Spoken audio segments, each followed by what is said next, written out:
Hey guys, welcome to the homestead. So what we're going to do today is unveil our new beehives that we have arrived on the homestead, and we're going to open them up, unbox them, and I have my neighbor here with me. You might have remembered him from season 2, episode 1, Mr. Matt, and he's our neighbor, and he is a beekeeper. We featured some of his beehives on our channel when we did that episode. So I thought it'd be great for when we get our new American Homestead beehives for him to take a look at them and give some first thoughts, impressions, and we are going to make these available to you guys on our website at some point at AmericanHomestead.com.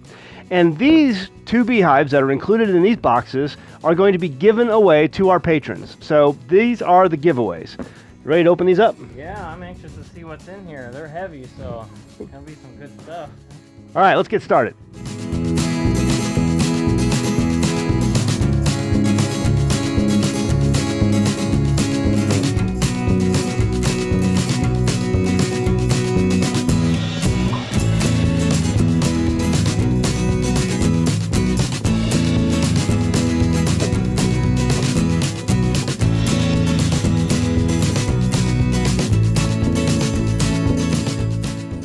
All right, so we got everything unboxed. I think I'm pretty impressed, but wanted to get your thoughts on what you see, and as beekeeper, what do you think? A lot of parts and pieces in these two boxes.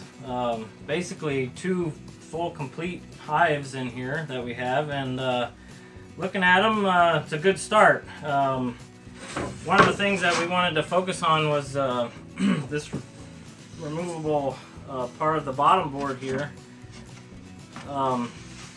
This is really a key factor in keeping control of the mites and different pests that go in there. And this type of board is set up for a sticky mat that you can buy from different beekeeping supply companies. And the mat has a grid on it, and the mites drop down and get stuck, and the grid kind of helps you take account of how many mites you have and see if you have an excess population of them, or if their bees are keeping them under control. So that's something that is a fairly modern new thing that people are using, that this would work well with. They mentioned there's other kinds of boards too that are out there. What were some of those? Yeah, some of the beekeepers that I've talked to in the past, and I've used both methods, sometimes they have a plastic tray that have a small indentation in them, and you can use vegetable oil, or I know other beekeepers use powdered lime, and both these substances are something that the mites fall into, and it kind of disposes of them in a non-toxic way.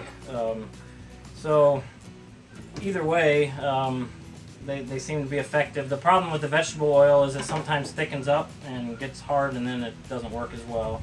And the lime, the downside with the lime is if you get rain, if it gets wet at all, it cakes up and it's not as effective either. So sometimes the sticky grid mat is an effective way to overcome those obstacles. So very good. Yeah, and it's got a nice screen on the bottom here for ventilation. That's a good thing. I did like the entrance is versatile here. You got the standard opening for your summer foraging months and spring, and then you have an entrance reducer here just by flipping it and putting it in that way. So for the winter time, for the winter time, help them stay warm and button up their hive to get through the winter. So very interesting.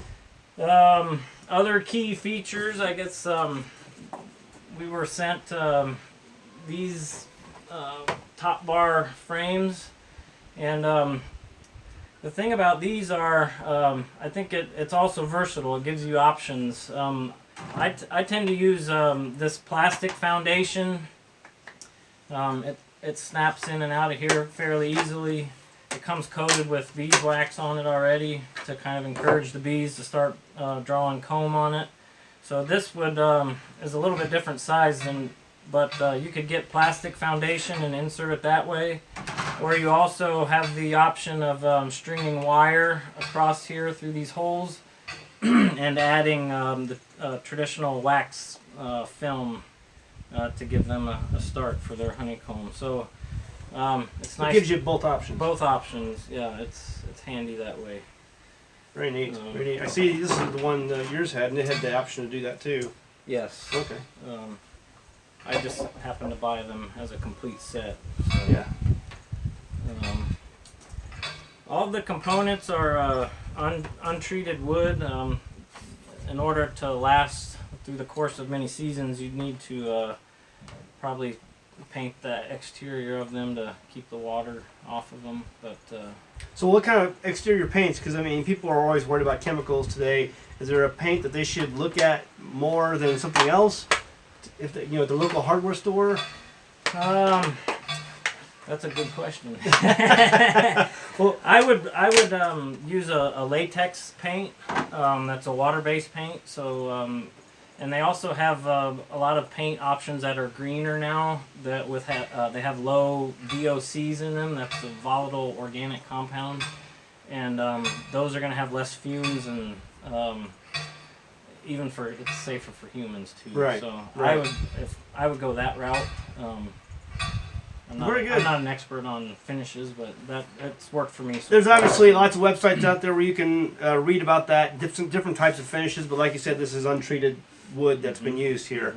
So this looks really extraordinary for me. Is there anything else you wanted to add? Or? Well, the only other thing I wanted to point out were the handles on the boxes. You and I were talking about this off camera, but most of the supers that I have do not have an added board on it to grab a hold of. It has a recessed cutout in it to kind of get your fingers in. I think I actually prefer this design here. There's a lot of space to get your hands on these boxes, and when they're loaded with honey, and they get real heavy, 50, 60 pounds or more, and the better you can grab a hold of it, the better. Yeah. The better grip you can get on it, the better. The better. The less chance you're going to drop the thing and lose all your honey. So I like that Pretty good. feature of these. Very good. Yeah. Yeah, well, this is going to be our giveaway. Our patrons, how you register for this, you have to be at least a $10 or a $20 level patron. And one of those patrons is going to win this at the end of November. So by December 3rd, we're going to do the drawing, December 3rd, and we're going to be giving these away. The cutoff date for registration is December 1st. We're going to build this over the course of the next month, and we're going to put this together so it's ready to go by December 1st, and then both of these are going to ship out to our 2 winning patrons. And then at that point, at some time shortly thereafter, we will be selling these American Homestead beehives on our website. So pretty exciting. I'm looking forward to getting into beekeeping. Yeah, we are enjoying our own homegrown honey now, and it tastes really good. Yeah. How much did you get this year? Did you get a It was a fair amount for what we have. We're got about 3.5 gallons. No, that's nice. So tastes good on biscuits and granola. Very The problem is our family eats it so much. I don't think it'll last very long. You gotta grow some sorghum too. Yeah, I gotta do both. different sources of sugar. Yeah. Okay. All right, guys. That's what you got to look forward to. If you want to sign up, all you got to do is go to our Patreon webpage. It's patreon.com/An American Homestead, and you'll get all the details there on how to sign up and to be entered for this contest so that you might win an American Homestead beehive. All right, guys. We'll see you next time on An American Homestead. Thanks for watching. If you enjoyed this video, please click the thumbs up button below the video. It really means a lot to us. And be sure to subscribe if you haven't already. Now you can support An American Homestead by becoming a patron. Visit patreon.com/An American Homestead to see all the benefits of becoming a patron of our channel. You'll get access to private videos, pictures, and even live question and answer sessions that you can participate in. Some patrons will even receive free gifts throughout the year from the homestead. Visit patreon.com/An American Homestead to check it out and see the rewards of supporting our channel.